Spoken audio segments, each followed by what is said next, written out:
Hello and welcome to VLearn. This is session 13 of Human Resource Management, Reward Management. Topics to be covered: motivational aspect, reward system, incentives and rewards, competencies related pay, skill-based pay, team-based pay, profit sharing, gain sharing, stock opinion, merit pay, employees ownership, employee benefit. So in this session we will going to discuss about the reward management. किस तरीके से what is reward basically, why it is essential, एक organization rewards कैसे manage कर सकती है. As we all know that reward is a kind of we can say that a good a benefit जो कि एक employee को service provide करने पर दिया जाता है. So reward is one of the we can say that motivational aspect. ये बहुत ही motivational aspect की तरह भी perform करता है organizations के अंदर. अगर किसी भी तरीके का rewards पे किए जा रहे हैं so probably that reward lead the further betterments in the performances of the employees, at the same time lead the employees towards the utilization of their efforts, their actions in a better way. So motivation aspect is a reward. हम लोग ये समझ गए हैं कि yes reward एक अपने आप में बहुत बड़ा motivational aspect होता है. So reward management is about the development, implementation, maintenance, communication and evaluation of a reward process. यानी कि reward management क्या है? आपका जो भी रिवॉर्ड प्रोसेस है उस रिवॉर्ड प्रोसेस को सही से डेवलप करना, सही से इम्प्लीमेंट करना, सही से मेंटेन करना and yes at the same time उसे कम्युनिकेट करना और इवैल्यूएट करना. It is required. आप अगर किसी भी तरीके की रिवॉर्ड्स इशू भी कर रहे हैं, if you are paying a reward, तो उस केस में उसका एक पूरा प्रोसेस होगा, उसकी एक डेवलपमेंट होगी, उसकी एक इम्प्लीमेंटेशन और मेंटेनेंस होगी. एट द सेम टाइम वो कम्युनिकेट भी किया जाएगा और इवैल्यूएट भी होगा. A substantial literature does exist that focus on the relationship between reward systems and the degree to which the participative management is practiced. So in that terms, reward management is basically focusing on the literature part, and it exists that focuses on the relationship between the reward system. और ये बहुत ही ज़्यादा reward system पर काम करता है और किस तरीके से एक पार्टिसिपेशन होगी और पार्टिसिपेशन को आगे मैनेज किया जाएगा, ये सब चीज़ें भी जज की जाती हैं. Reward system also contributes to overall culture and the climate of the organisation. एक ऑर्गेनाइजेशन का पूरा कल्चर और पूरा क्लाइमेट भी रिवॉर्ड सिस्टम अरेंज करता है. We can say that it is created by them only. Depending on how reward systems are developed, administrated and managed, they may cause the culture of the organization to the right quality widely. In terms of it was basically developing on the administrative part, managing part and developing part. एक organization का culture बहुत बड़ा role play करता है reward management के अंदर. किस तरीके का रिवॉर्ड दिया जा रहा है और किस पर्टिकुलर एक्टिविटी पर वो रिवॉर्ड दिया जा रहा है, इन सब चीज़ों को कंसीडर करके ही एक मोटिवेशन हम लोग ये बोल सकते हैं कि रिवॉर्ड कल्चर क्रिएट होता है या रिवॉर्ड मैनेजमेंट क्रिएट होती है. बिकॉज जितनी भी एडमिनिस्ट्रेटिव एक्टिविटीज़ होती हैं वाइल पेइंग द रिवॉर्ड्स, सो वो इन्हीं सब एक ऑर्गेनाइजेशन के कल्चर से ही क्रिएट होती हैं. What are the thinking, what are the philosophies of a top management about the rewards, what they think about the reward, how they will issue the rewards, पूरा process वो समझाया जाता है. Reward systems are often a significant cost factor in the organization. That's very obvious कि अगर एक reward issues हो रहे हैं so somewhere somehow they are the arising the cost of the organization. वो organization की cost को बढ़ा रहे हैं. Pay system involves direct pay and benefit cost are as well as the cost associated with managing and operating the systems. So जितना भी एक organisation का पे सिस्टम होता है वो पे सिस्टम डायरेक्ट पे को इन्वॉल्व करता है. अगर हम रिवॉर्ड सिस्टम की बात कर रहे हैं so reward systems are mainly the extra benefits और द एक्स्ट्रा वैल्यू एड्स जो ऑर्गेनाइजेशन में एम्प्लॉइज को प्रोवाइड करवाई जाती है. जबकि पे सिस्टम जो होता है वो डायरेक्ट पे होती है और बेनिफिट कॉस्ट होती हैं जो कि एम्प्लॉइज को दी जाती हैं. So as well as it is a cost associated with managing and operating the system. So एक सिस्टम को मैनेज और ऑपरेट करने के लिए भी जो कॉस्ट जाती है वो पे सिस्टम में आती है. So what is reward system then? एक पे सिस्टम का idea we get it, but reward system is what? Reward system में 4 चीजें इंक्लूड होती हैं. जो 4 चीजों में सबसे पहली है motivate the employees to perform effectively. ये बहुत हेल्प करता है एम्प्लॉइज को इफेक्टिवली परफॉर्म करने में. This is the one of the reward system, we can say that, one of the thing to be considered in the reward system. जैसा कि हमने बोला कि it's one of the motivational aspect. Motivational aspect इसीलिए है क्योंकि they help to bringing out the effective performance. Second, they motivate the employees to join the organisation. Good reward, good benefits, good compensation अगर एक organisation perform करती है, सो वो help कर रही है एक ऑर्गेनाइजेशन की कि वो एक ज्वाइन करें एम्प्लॉइज उनको. They were provoking the employees to join the organization. Then motivate the employees to come to work in terms of they help to motivate them कि वो रेगुलर रहे और एब्सेंटिज्म उनकी कम रहे, और yes at the same time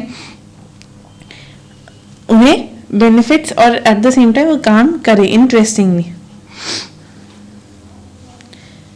Motivates individual by indicating their position in the organization structure. In terms of, they also motivate the individuals, and that motivation is what? To bringing out the proper indicating their position in the organization structure. So in that terms, yes, the following 5 conclusions can be reached about what determines the satisfaction with the rewards. So 5 conclusions reward system के अंदर rise होती हैं to understand this satisfaction. That 5 conclusion is what? Satisfaction with the reward is a function of both how much is received and how much the individual feels should be received. कितना एक individual को मिल सकता है. Satisfaction with the reward is function of both how much is received, कितना एक receiving हो सकती है, and how much the individual feels should be received. And second, people feeling of a satisfaction are influenced by the compensation with what happens to other. In terms of feeling of a satisfaction, जो कि एक इस scenario को remove कर देता है कि दूसरे की किस तरीके की सर्विंग्स हैं. Another, in addition to the obvious extensive reward individual receive, that means these are the extras benefits which the individual receive. People differ widely in the reward, their desires, and how much important the different rewards are to them in terms of कितना differently rewards generate हो रहे हैं और किस तरीके की desires और generate हो रही हैं organization में considering the rewards factor. Then many extensive rewards are important and satisfying only because they lead to the other rewards. बहुत सारे reward systems important होते हैं and at the same time they lead towards the further rewards. Now what are the incentives and rewards? If we talk about the incentives और rewards, तो इन दोनों के बीच में major difference क्या है? Incentives की बात की जाए तो incentives are forward looking while rewards are retrospective. Financial incentives are designed to provide the direct motivation. So this and you will get that. Financial rewards provide a tangible form of recognition and can therefore serve as an indirect motivator. As long as people expect that the further achievement will produce worthwhile reward. अगर एक incentives and rewards की बात की जाए तो incentives वो होते हैं जो आपकी performance पर आपको मिलते हैं. That means if employee in the organization performs better, अगर वो अच्छा और better perform कर रहा है, so definitely that employee is eligible for the rewards. वो rewards के लिए eligible है. That is incentive. ये incentives होते हैं. Whereas reward is what something kind of जो आपको एक appreciation के टाइम पर आपको appreciate करते वक्त किसी तरीके का अगर आपको reward मिल रहा है, so that is the reward. It could be taken as a prize also. It could be taken as the incentives also, or we can say that the salaries also. वो भी एक reward है. So in that terms, incentive and rewards are very two different things. Incentives is more or less looking towards the financial part. उसे हमेशा एक financial sectors या financial concept में ही देखा जाता है कि ये financial incentives हैं. They were designed to provide the direct motivation, और वो motivation कैसे आती है? Company straight away thing बोलती है कि do this, do achieve this target, get the incentives, or you will get that particular incentive and particular financial improvement. जबकि reward is any kind of a benefit जो कि retrospective की तरह भी लिया जाता है. In terms of you performed well, so you get the reward. you have organized or you performed, you get the reward of the best seller of the month or the best seller of the year, so it is also a reward. So this is what the reward is, जो कि एक monetary और non monetary दोनों हो सकते हैं. And yes, at the same time somewhere rewards are working as an indirect motivator, जो कि slides में भी explain है, जबकि हमारे incentives जो होते हैं financial incentives वो direct motivation का काम करते हैं. Now the competencies related pay. Competencies related pay is the bringing out what exactly the competency related pay. It may be defined as method of rewarding the people wholly or partially by the reference to the level of competencies they demonstrate in carrying out their role. In terms of जब भी एक employ किसी तरीके का role play करता है, so they get the reward. So that reward could be wholly and could be partially. So yes, this is basically dealing with the we can say that rewarding the people. चाहे आप people को full reward कीजिए या उसकी activities पर partially reward करें, पर ये peoples को reward करने के लिए होता है. And yes, at the same time they were basically working on the level of competencies they demonstrate, और ये बहुत ज़्यादा depend करता है उनकी competency पर. So in that case दो main important point जो कि consider करने चाहिए इसके अंदर, that is the pay is related to the competency, कितना ज़्यादा पर्सन कम्पिटेंट है काम करने पर उस पर डिपेंड करेगा, एंड द पीपल में reward with the reference to their level of competency, यानी कि वो कितना लेवल तक परफॉर्म कर सकते हैं उस पर ये चीज डिपेंड करेगी. So this is what the competencies related पे, जिसमें हम लोग एक पे डिसाइड करते हैं पर्सन के according to their competency level, कि एक पर्सन कितना कंप्लीट है, पर्सन कितना कम्पीट है, उसके अंदर क्या पोटेंशियल्स हैं, वो किस तरीके से परफॉर्म कर रहा है, किस तरीके के फैक्टर्स वो लेकर आ रहा है, वो सब चीजें. Another is skill based pay. Skill based pay as the name suggests कि ये skill based होता है. एक पर्सन हमेशा अपने लिए एक यूनिक स्किल्स होल्ड कर कर चलता है. That means every individual have some unique skills in it. So that skill is again depends on कि how they were perform with the help of that skills, how they represent themselves. तो ये जो skill based pay होती है, it's a link pay to the level of a skill use in the job. आपकी job के अंदर किस तरीके की स्किल्स जो हैं वो यूज हो रही हैं in terms of the level of skill was utilised और रिक्वायर्ड इन योर जॉब. आपकी जॉब को परफॉर्म करने के लिए किस तरीके की और किस लेवल की स्किल्स होनी जरूरी है. अगर बहुत ही ज्यादा स्किलफुल जॉब है, so definitely the pay of that job is required to be high, because skills are always required more appreciation, more motivation. At the same time it is countless, so in that case उसके effects result से पता लगते हैं. so उस basis पर ही हम एक competency generate और we can say that एक reward system generate कर सकते हैं. at the same time अगर skill required नहीं है या बहुत ज़्यादा skill job नहीं है, so automatically उसमें बहुत high pay नहीं होती है. so that is why it is the level of a skill used in the job, and sometimes the acquisition and application of additional skills by the person carrying out the job. so एक तो skill required होती ही है, दूसरा एक जो applicant जो skill को carry कर रहा है वो किस तरीके से परफॉर्म कर रहा है और किस तरीके से अपनी जॉब को पूरा कर रहा है, ये चीज भी बहुत ज्यादा इफेक्ट करती है. so that is what the acquisitions are always there. skill based pay may in many ways seems to be a good idea, but its potential cost as well as its benefits needs to be evaluated rigorously before its introduction. That's very obvious. जैसा हम लोगों ने discuss किया पहले भी कि skill को calculate कर पाना थोड़ा सा मुश्किल होता है, because this is unable to judge the potential cost. So in that scenarios किसी भी तरीके की स्किल बेस्ड जॉब को इंट्रोड्यूस करने से पहले उसके पे की एनालिसिस कर लेना बहुत ज़्यादा रिक्वायर्ड होता है इन टर्म्स ऑफ कि अगर आप किसी if we talk about the doctor skills are more required. उनके प्रोफेशन में ये one of the most required thing है if they want to perform. so in that case yes, उस केस में एक डॉक्टर की पे पे जो है वो पहले से ही डिफाइंड होती है कि वो किस तरीके के चार्जेस लेगा from their patient. So that is what the skill based pay, and you have to predefine it while providing them. Then team based reward. Team based reward is basically giving the ideas about the payment which is given to the whole team. So these are the rewards or other payment or other form of non financial rewards provided to the member of a formally established team which are liked to be performed for that team.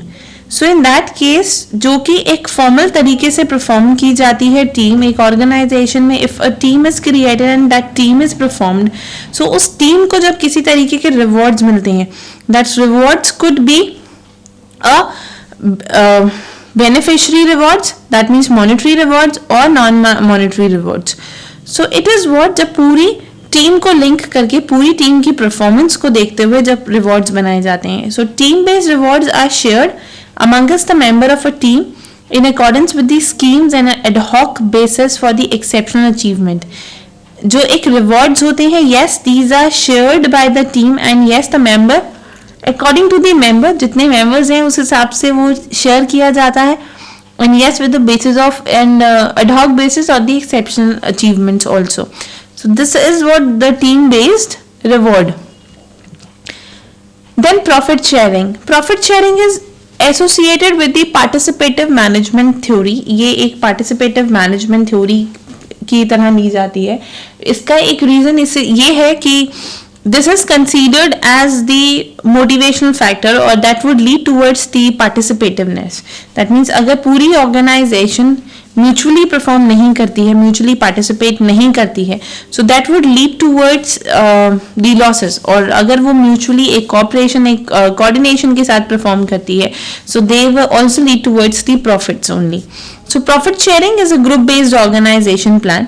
ये group based organization plan है and इसका ultimate objective जो होता है वो ये है that it encourage the employees to identify themselves more closely with the company by developing a common concern of its progress. So that means they were more towards the utilizing or understanding themselves. वो एक company से सबसे ज़्यादा अपने आप को relate करते हैं, एक एम्प्लॉयज़ को इनकरेज करना कि येस ये कॉमन पर्टिकुलर इंटरेस्ट पर पूरी कंपनी फॉलो कर रही है and they will generate the profit and उस प्रॉफिट मेकिंग से फर्दर बेनिफिट्स एम्प्लॉयज़ को ही होते हैं. Then to stimulate a great interest amongst the employees in affair of the companies as a whole, that means to bringing out the greatest interest, to bringing out the greatest interest in the organization. आप एक organization में employees का interest generate कर सको, which interest lead towards the betterment of the performances. Then to encourage the better cooperations between the management and employees, that is to encourage better coverage and better management of the employees. आप एक पूरी corporation के साथ organisation में perform होता है. Then gain sharing. Gain sharing is again what? Gain sharing is a formula based company, or we can say that the factory based bonus plan which provide for the employers to share in the financial gain made as a result of its improved performance. In terms of organization की performances को improve करने के लिए एक जो bonus plan होते हैं या किसी भी तरीके की भी कह लो कि providing the financial gains to the employees, it was the gain sharing. The success of a gain sharing plan depends on creating a feeling of ownership. Gain sharing उसी केस में होता है जब एक ownership सिनारियोस को generate किया जाता है, जब मैनेजर एक कंपनी के ओनर्स की तरह परफॉर्म करता है, जब मैनेजर्स एक रिस्पॉन्सिबिलिटी लेता है to bring out that project in the successful manners, तो एक गेन शेयरिंग राइज होता है. So that is why it's depend on the creation of a feeling of ownership that first applies to plan and then extend to the operations. So potential benefits of gain sharing are that if focus the attentions of all the employees on the key issues affecting performances and enlist the support of all the employees towards this. So that is what the effective kind of a thing जो कि एक gain sharing से आता है.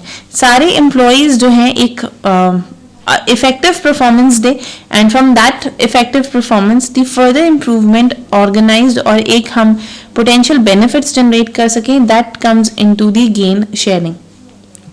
Next is the merit pay. Merit pay is most widely used approach for paying performance. In terms of एक बहुत ही widely used approach है ये, और merit pay system typically gives the salary increase to the individual based on their superior's appraisal of their performances. जब किसी भी तरीके का सुपीरियर अप्रेजल होता है तो तब मेरिट पे प्रोवाइड किया जाता है, और मेरिट पे एक बेनिफिट्स और एक हम ये कह सकते हैं कि एक फैक्टर की तरह लिया जाता है to increase in the salary.